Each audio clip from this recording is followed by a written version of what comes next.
నేను 45 నిమిషాలు క్లాస్ వింటాను స్వామీజీది. 45 నిమిషాలు క్లాస్ విన్నానంటే ఆ రోజు నేను గ్రేట్. ఇప్పుడు కూడా 45 నిమిషాలు క్లాస్ స్వామీజీది వింటే నా మైండ్ బాగా యాక్టివ్గా ఉన్నట్లు నాకు లెక్క. ఆ 45 నిమిషాల్లో స్వామీజీ చెప్తారు చూడండి క్లాస్ ఒకటి, దాంట్లో మధ్యలో నాకు అర్థం కాక నేను మళ్ళీ రివైండ్ చేస్తా. రివైండ్ చేసి మళ్ళీ వెనక్కి వెళ్ళి మళ్ళీ వింటా. అంటే నాకు అర్థం కావట్లేదు స్వామీజీ చెప్తాండే మాటలు. దానిని అర్థమైన తరువాత నేను ముందుకెళ్తా. నేను సన్యాసం తీసుకోకముందు 18వ అధ్యాయం భగవద్గీతను పూర్తిగా శ్రవణం చేసేసి తర్వాత స్వామీజీ దగ్గర సన్యాసం తీసుకుంటామని నేను అనుకున్నా. కావట్లే నాకు. నేను 18వ అధ్యాయం దగ్గరికి 48వ శ్లోకం దగ్గర ఉన్నాను. 48వ శ్లోకం దగ్గర ఉన్నప్పుడు సన్యాసం డిసైడ్ అయింది ఇస్తున్నారని. అప్పటికి 3 నెలలు ఉంది. సరే, ఇంకా ఈ 3 నెలలు 48 అంటే 77 అంటే ఒక 37 2 27 2 29 శ్లోకాలను 30 శ్లోకాలను అనుకోండి. 30 శ్లోకాలను ఇప్పుడు సన్యాసం తీసుకొని నేను ఫిబ్రవరి 1 తీసుకున్నాను. ఫిబ్రవరి, మార్చి, ఏప్రిల్ కూడా అయిపోయింది. మళ్ళీ ఇప్పుడు మే జరుగుతుంది. అంతకుముందు 3 నెలలు 6 నెలలు అయ్యింది. 54వ శ్లోకంలోకి ఎంటర్ అవుతున్నా నేను. నా నుంచి అర్థం కావట్లే నాకే.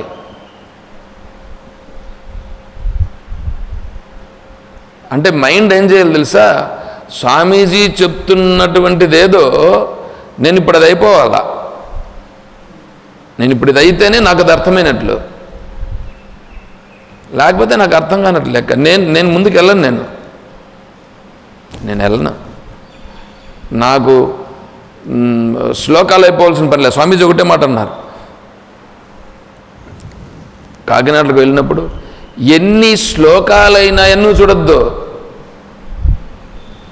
ఏమి తెలుసుకున్నాననేది చూడన్నారు. ఎంత ఇది తెలుసు. అది క్లాస్కి వచ్చి నన్ను టైం ఎంత అయింది అని చూడొద్దు, ఏమి నాకు ఈరోజు అర్థమయ్యింది, నాకు ఈరోజు ఏం అర్థమైంది. లేకపోతే 32 శ్లోకాలు ప్రశ్నోత్తరి. ఇంతకుముందు 32 శ్లోకాలను ప్రశ్నోత్తరి ఇంతకుముందు కూడా చెప్పుకున్నాం ముదుగుబ్బలో. ఇప్పుడు నాకు ముందుకు పోవట్లేదు. నాకు అస్సలు ఎట్లా ఉందంటే నిజంగానే అప్పుడు పరిస్థితి ఏంది, ఇప్పుడు పరిస్థితి ఏంది, నాకైతే నిజంగానే అంతా గురుదేవుల వారి యొక్క అనుగ్రహం అని అనిపిస్తుంది నాకు. ఈ శ్లోకం ఏంటి, ఈ శ్లోకానికి అర్థం ఏంటి, దాన్ని చెప్పే ప్రయత్నం నేను చేస్తున్నా. దానిని మీకు అట్లా చెప్పాలంటే ముందు నేను ప్రిపేర్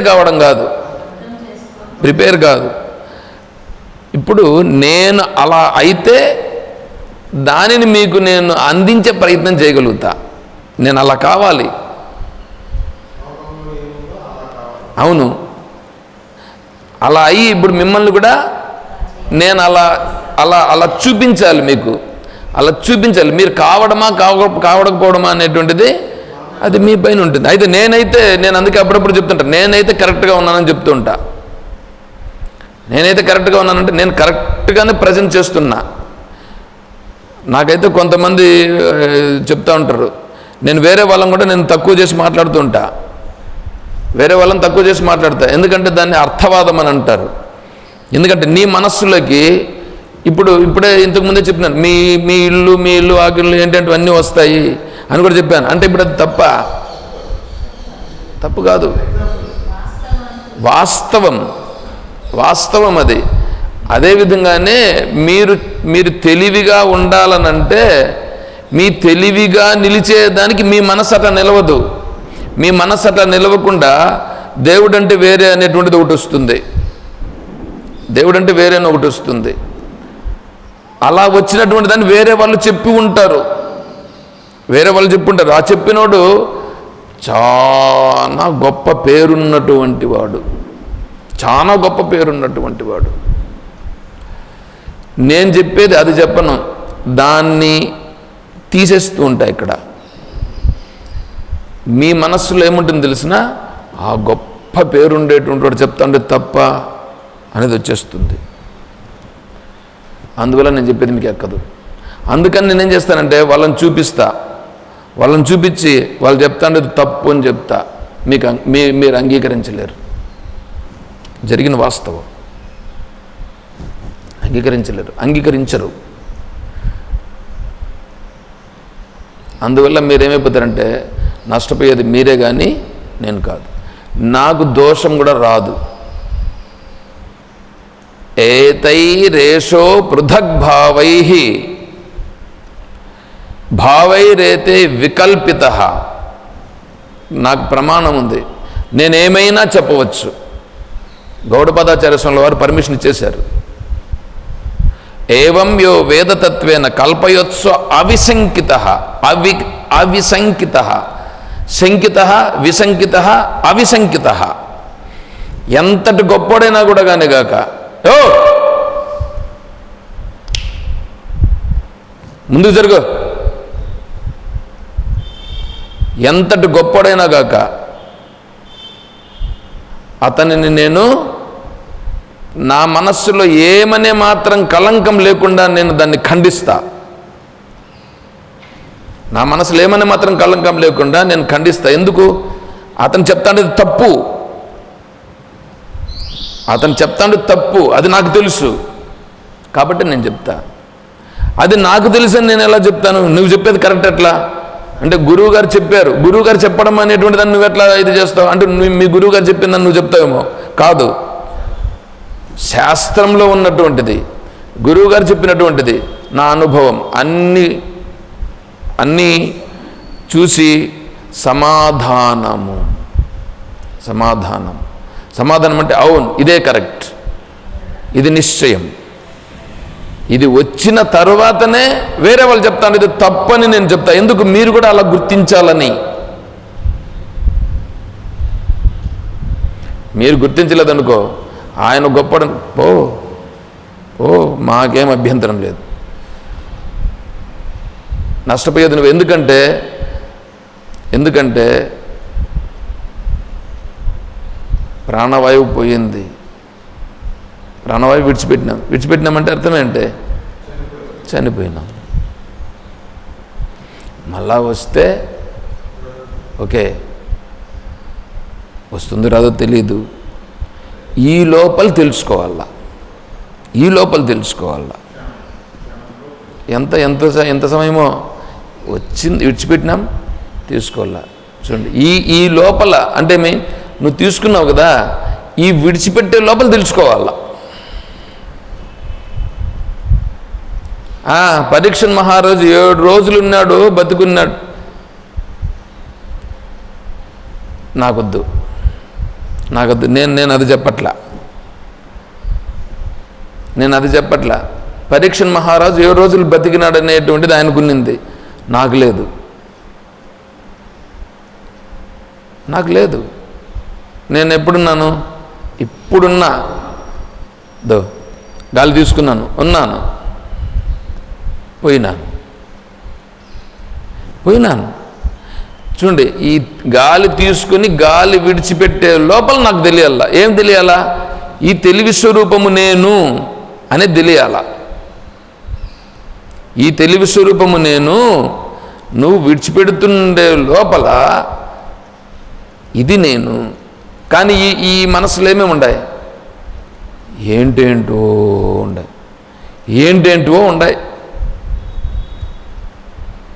ఇవన్నీ నేను కాదు, తెలివి నేను. చూడండి, నేను అది చెప్తా, ఇక్కడ అది చెప్తా ఉన్నాం.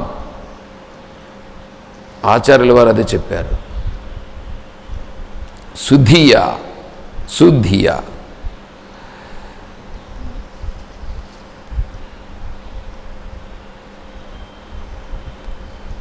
కిమాసు కార్యం శుద్ధియా ప్రయత్నాత్. బుద్ధిమంతుడైనటువంటి వాడు ఏం ప్రయత్నం చేస్తాడు అంటే, వాక్ కాయ చిత్తై వాక్ నోరు, మాటలు, కాయం మన శరీరం, చిత్తై మనస్, ఇడ నోరు, శరీరం, మనస్, మూడే కదా ఉన్నాయి. ఈ మూడింటిని ఇప్పుడు చూడండి వాడు ఎలా పెడతాడంటే ఈ మూడింటిని గురించి పట్టించుకోవట్లే. ఈ మూడింటిని పట్టించుకున్నాడని అనుకోండి, వాడికి ఇంక వేరేది ఈ తెలివి గుర్తొస్తుందా? తెలివిగా ఉంటాడా? ఈ మూడింటిని పట్టించుకుంటే తెలివి ఉంటుందా? తెలివి ఉంది. ఆ తెలివి ఏమైపోయిందంటే ఈ విషయాకారాన్ని పొందిపోయింది. ఆ తెలివి ఈ విషయాకారాన్ని పొందిపోయింది. సాయంకాలం వస్తుంది క్లాస్. సాయంకాలం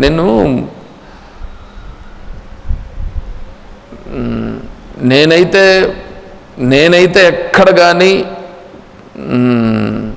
మిస్ చేయట్లేదు. కాకపోతే ఒకటేం తెలుసా, నేను చెప్తుండేదాన్ని మీరు గుర్తించాలంటే ఇంకోటి చెప్తా, ఎందుకంటే పాయింట్ కరెక్ట్గా ఉంది కాబట్టి.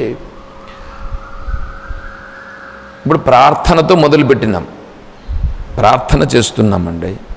ప్రార్థన చేస్తున్నామంటే హే పరమేశ్వర నీవు సర్వజ్ఞుడవు అనాలంటే, ఇప్పుడు నీవు సర్వజ్ఞుడు అని మాత్రమే నేను అనగలుగుతున్నానా?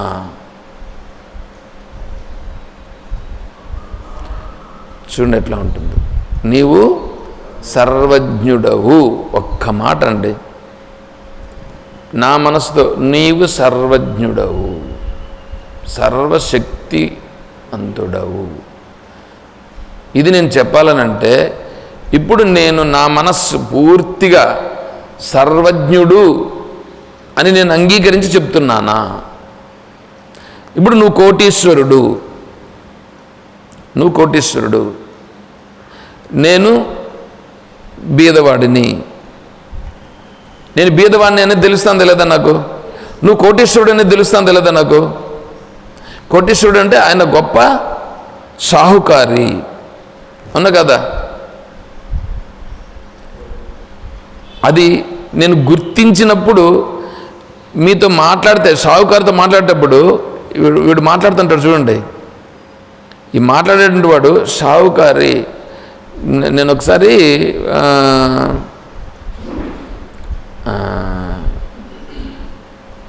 పొంగనూరుకి వెళ్ళామన్నమాట. ఏదో ఇంటికి సామాన్లు తీసుకురావడానికి పొంగనూరుకి వెళ్ళాం.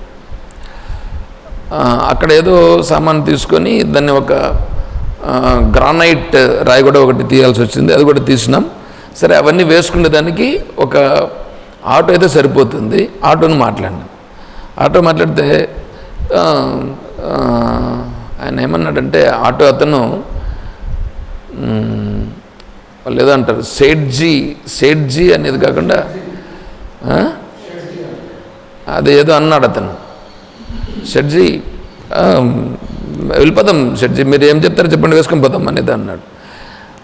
అతని దృష్టిలో నేను మామూలు మనిషిగానే ఉన్నాను. నేను మామూలు సన్యాసం తీసుకోకముందు నన్ను ఎందుకు అట్లా అంటున్నాడు ఏమో. అంటే ఏంటంటే ఇప్పుడు అతని దృష్టిలో నేను ఇప్పుడు గొప్పవాడు కదా, గొప్పవాడుగానే వ్యవహారం చేస్తున్నాడు. చేసి వచ్చి చూసి అవన్నీ చూసిన తర్వాత, షెడ్జీ దయచేసి ఏమనుకోవద్దండి, నా ఆటో మీకు పనికిరాదు షెడ్జీ, మీరు వేరే ఎవరినన్నా చూసుకోండి, నేను ఇలా అంటున్నానని మీరు ఏమనుకోవద్దండి షెడ్జీ అని చెప్పి వెళ్ళిపోయాడు అతను. అంటే ఇప్పుడు అతని దృష్టిలో అతనికి నేను డబ్బులు ఇస్తాను. అక్కడ చూడండి, ఇప్పుడు నన్ను పైకి పెట్టేదాని వల్ల ఏమవుతుందంటే, అతను 500 అడిగాడు, నేను ఏం మాట్లాడకుండా ఇస్తానని చెప్పా. 500 అడుగుతానే ఇస్తానని చెప్పాను. షెడ్జీ నమస్తే షెడ్జీ అని చెప్పి వాడు వచ్చేసాడు.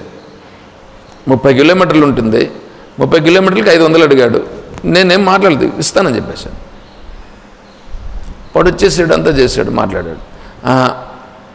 ఇంకా లాస్ట్కి చెప్పేశాడు, ఇది కుదరదు సెట్జీ అన్నదాన్ని.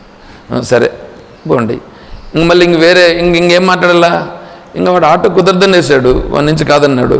ఇంకా మళ్ళీ నేను వేరే వెహికల్ మాట్లాడాలి. సరే వేరే వెహికల్ ఇంకొకటి మాట్లాడి దాంట్లో తీసుకెళ్ళాం. అంటే ఇప్పుడు నేనేమంటున్నానంటే అతని దృష్టిలో 300 అడిగితే సరిపోతుంది ఆటోకి, కానీ అతను ఎంత అడిగాడు? 500 అడిగాడు. 500 అడిగితే నేనేమన్నాను?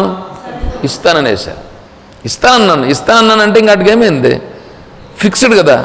నేను ఎంత అడిగితే ఈయన అంత ఇచ్చేస్తున్నాడు కదా అన్నప్పుడు నా పైన భావన ఎట్లా ఏర్పడింది? సేట్ అయిపోయింది. నేను అప్పుడు సేట్ అయిపోయినా. నేను సేట్ అయినా, వాడి దృష్టిలో సేట్ అయినా, అతని దృష్టిలో సేట్ అయినాను. ఎందుకు సేట్ అయినాను? ఆయన ఏది అడుగుతున్నాడో అది నేను ఇస్తున్నాను. అర్థమవుతుందా? అప్పుడు ఆయన దృష్టిలో నేను సేటా, అతని దృష్టిలో సేట్. ఓకేనా? ఇప్పుడు అంటే ఇప్పుడేమి, అప్పుడు వేరే వాళ్ళు వచ్చి అడిగితే కూడా లేదండి నేను ఆల్రెడీ సెట్జీకి చెప్పేశానండి అందని అన్నాడు. అట్లాగా ఇప్పుడు భగవంతుని దగ్గరికి ప్రార్థన చేసేదానికి వచ్చాం. అంతకుముందు నీళ్ళ మనసు వేరే ఏదన్నా ఉండనే కాక భగవంతుని దగ్గరికి ప్రార్థన చేసేదానికి వచ్చినాం. హే పరమేశ్వర, హే పూజ్య ప్రభు అంటే ఏమైపోయి ఇప్పుడు మనస్సు హే పూజ్య ప్రభు అని అంటేనే ఇంకన్నీ వెళ్ళిపోయి నువ్వు తప్ప ఇంకేమీ లేదు పరమేశ్వర, నువ్వు ఉన్నావు, నీవు సర్వజ్ఞుడవు, సర్వేశ్వరుడవు అంటే దాన్ని గుర్తించి కదా నేను చెప్పాలా. హే సెట్జీ అని అన్నాడు అతను, అంటే గుర్తించి చెప్పాడుగా. అలా నేను గుర్తించి చెప్తున్నానా? అది నా క్వశ్చన్.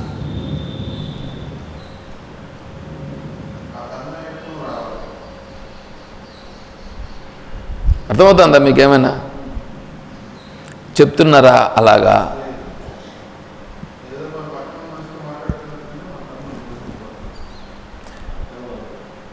అర్థమవుతుంది. నేను ఎందుకు చెప్తున్నాను? అలా చెప్పాలని, అలా గుర్తించాలని చెప్తున్నా. మీరు అలా చెప్పుట లేదని నాకు తెలుసు.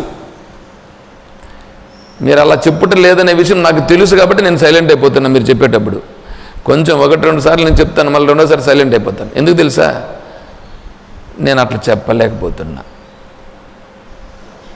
మీరు చెప్పినప్పుడు మీతో పాటుగా నేను చెప్పలేకపోతున్నాను. ఏం చేయాలి? నా దౌర్భాగ్యం అది. మీలాగా నేను చెప్పగలిగే నేను ట్రై చేస్తే నేను చెప్పలేకపోతున్నా. మీలాగా నేను చెప్పాలనా, నాలాగా మీరు చెప్పాలనా? అందుకనే నేను చెప్తున్నా. అందుకనే నేను చెప్పి గుర్తించండి. ఇప్పుడు వాక్, కాయ, మనహ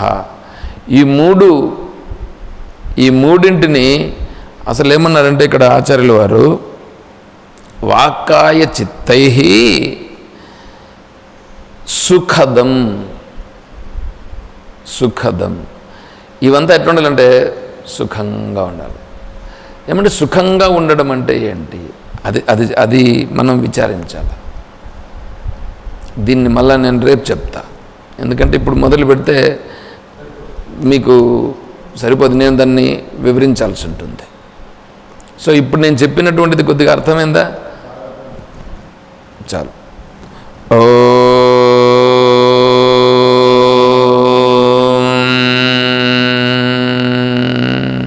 తత్సత్. ఓం అసతో మా సద్గమయ, ఓం తమసో మా జ్యోతిర్గమయ, ఓం మృత్యోర్మా అమృతం గమయ, ఓం శాంతి శాంతి శాంతి. హరి ఓం తత్సత్.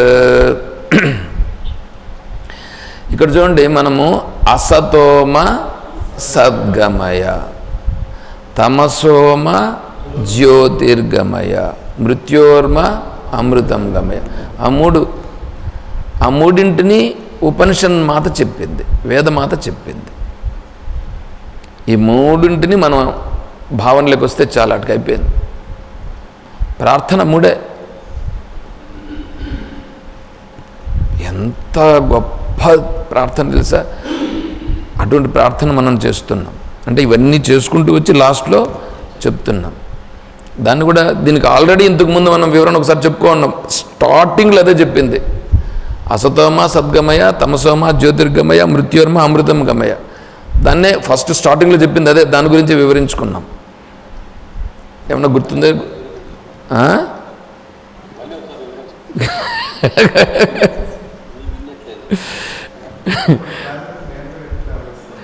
వస్తుంది, సమయం వచ్చినప్పుడు చెప్తాను. అది కూడా మళ్ళీ కూడా చెప్తాను.